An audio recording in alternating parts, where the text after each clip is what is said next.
এই গরমে একটু তৃপ্তি পেতে বানিয়ে ফেলো এরকম ঠান্ডা ঠান্ডা ফুড ডেজার্ট রেসিপি। সারাদিনের ক্লান্তি একদম নিমিষে দূর হয়ে যাবে। বাই দ্য ওয়ে, কিচেন কাভিংসে সকলকে স্বাগত জানিয়ে আবারও হাজির হয়ে গেছি একটা নতুন রেসিপি নিয়ে, সাবুদানার ফুড ডেজার্ট রেসিপি।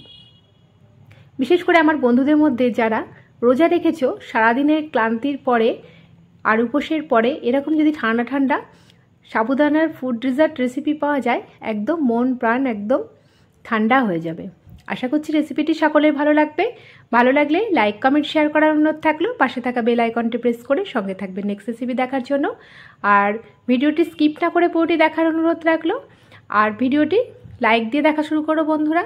তাহলে দেখতে থাকো আজকের রেসিপি, আমি এটা কিভাবে করেছি। সঙ্গে থাকো, দেখতে থাকো। আমি ওর জন্য নিয়ে নিয়েছি 150 গ্রাম মতন সাবু ভিজিয়ে রেখেছি, আর নিয়ে নিয়েছি 1 প্যাকেট দুধ, কাজু আমন্ড পেস্তা আর কাজু কিশমিশ আমি ভিজিয়ে রেখেছি, খেজুর আর আপেলের টুকরো, কলা, চেরি আর আঙুর, আর নিয়ে নিয়েছি আমসত্ত্ব। এবারে আমি দুধটাকে খুব ঘন করে আমি জাল দিয়ে নেব। আমি 500 ml দুধ নিয়ে নিয়েছি। এবার এটাকে কেটে আমি খুব সুন্দর করে ঘন করে এটাকে জাল দিয়ে নেব। একদম ক্ষীরের মতন করে আমি এটাকে জাল দিয়ে নেব। দেখো দুধটাকে আমি নিয়ে নিলাম ঢেলে। এবার আমি জাল করবো এটাকে। খুব ভালোভাবে এটা নাড়তে হবে, নাড়তে নাড়তে একদম ক্ষীরের মতন করে ফেলতে হবে এটা। দেখো এটাকে অনেকটা ফুটে এসেছে। এখন আমি এর মধ্যে দিয়ে দিচ্ছি, আমি 2 থেকে 3 চামচ আমল দুধ আমি অ্যাড করে দিলাম। এটাই ঘনত্বটা বেড়ে যায় আর স্বাদও খুব বেড়ে যায়, দুধের স্বাদটা খুব বেড়ে যায় এই আমল দুধটাতে। এবার ভালো করে নেড়ে চেড়ে আমি দুধটাকে মিশিয়ে নিলাম এর সঙ্গে। এবারে আমি এর মধ্যে এই দুধটার ঘনত্ব বাড়ানোর জন্য আমি এবার অ্যাড করব এর মধ্যে একটু কর্নফ্লাওয়ার। তোমরা চাইলে এখানে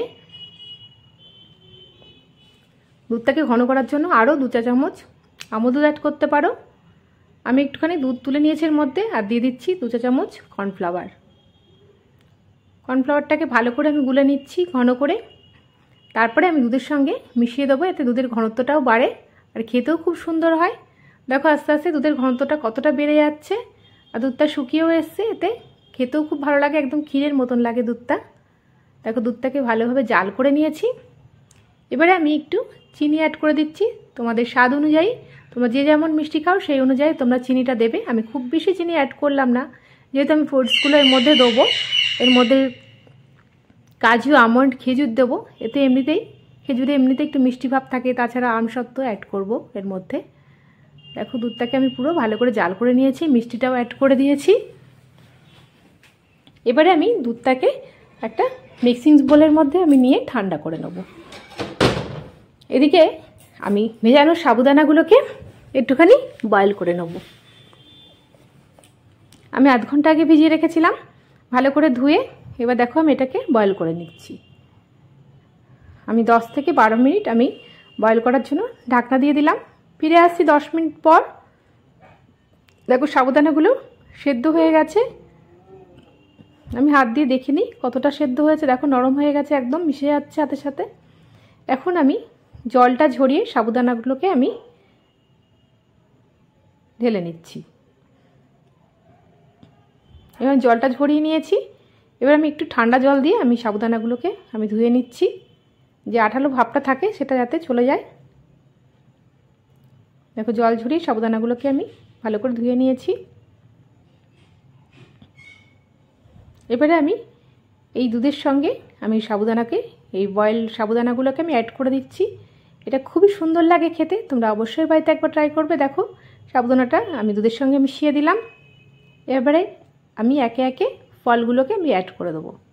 আমি প্রথমেই দিয়ে দেবো কলাগুলো, আমি রেখে দিয়েছিলাম পিস পিস করে স্লাইস করে কেটে রেখেছিলাম।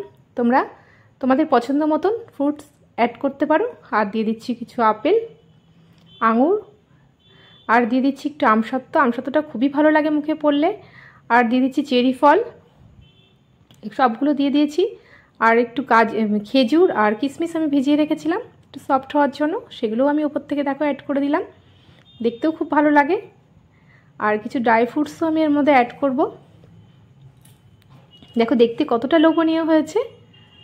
আর দেখো কাজু, আমন্ড, পেস্তা আমি এটাকে কুচিয়ে রেখেছিলাম, সেগুলো আমি উপর থেকে দিয়ে দিচ্ছি। এগুলো মুখে পড়লে দারুণ লাগে। দেখো আমি সবগুলোকে মিশিয়ে নিয়েছি। এবার একটা কাপের মধ্যে আমি নিয়ে নিচ্ছি। তোমরা তোমাদের পছন্দর পাত্র অনুযায়ী এগুলোকে সার্ভ করে নেবে। দেখো আমি এটা স্মুদি কাপের মধ্যে এবার আমি নিয়ে নেব এটা। তারপরে একটু কিছুক্ষণের জন্য আমি 2 ঘন্টার জন্য আমি ফ্রিজে রেখে দেবো। তারপরে আমি এটা বের করে 2 থেকে 3 ঘন্টা পর আমি এটা বের করে আনবো। দেখো 3 ঘন্টা পর আমি বার করে নিয়ে এসেছি। একদম মন প্রাণ জোড়ানো ঠান্ডা ডেজার্ট আমার রেডি হয়ে গেছে। রোদ গরম থেকে এসে এরকম যদি 1 গ্লাস স্মুদি পাওয়া যায়, এরকম ঠান্ডা ঠান্ডা ডেজার্ট, একদম মন প্রাণ একদম জুড়িয়ে যাবে, একদম ফ্রেশ হয়ে যাবে, একদম মাইন্ড ফ্রেশ হয়ে যাবে, একদম পুরোপুরি রিফ্রেশ হয়ে যাবে, সারাদিনের ক্লান্তি দূর হয়ে যাবে। দেখতেই পাচ্ছ কতটা লোভনীয় হয়েছে, আর খেতেও খুবই টেস্টি হয়, আর এটা শরীরের জন্য খুবই ভালো, স্বাস্থ্যকর একটা রেসিপি। তোমরা অবশ্যই বাড়িতে একবার ট্রাই করবে। আর এটা ঈদের স্পেশাল একটা রেসিপি।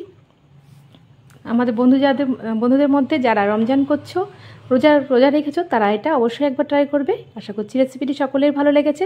ভালো লাগলে লাইক, কমেন্ট, শেয়ার করার অনুরোধ থাকলো। পাশে থাকা বেল আইকনটি প্রেস করে সঙ্গে থাকবে নেক্সট রেসিপি দেখার জন্য। আজকের মতন এইটুকুনি, আবারও আসবো নতুন নতুন রেসিপি নিয়ে। নেক্সট রেসিপির আমন্ত্রণ জানিয়ে এখানেই বিদায় নিলাম।